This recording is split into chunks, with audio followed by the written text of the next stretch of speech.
Hi, welcome back. In this video, you'll learn how to configure an OTP element in Redesigner. The OTP element is used to securely capture a verification code from users.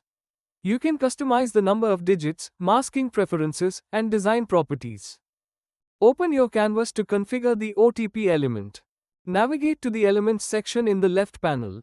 In the search bar, type OTP and drag and drop it onto your page layout. Under the label, update the text to enter OTP. Set the OTP length as required. This will show 6 input blocks on screen. Choose whether you want the OTP to be masked or unmasked, based on your requirement. And now customize other layout and design properties as needed under the Style tab.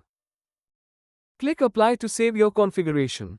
Then click Save, and finally commit the changes. Now, go to the Deploy tab and press the Deploy icon, and then click Confirm to begin deployment.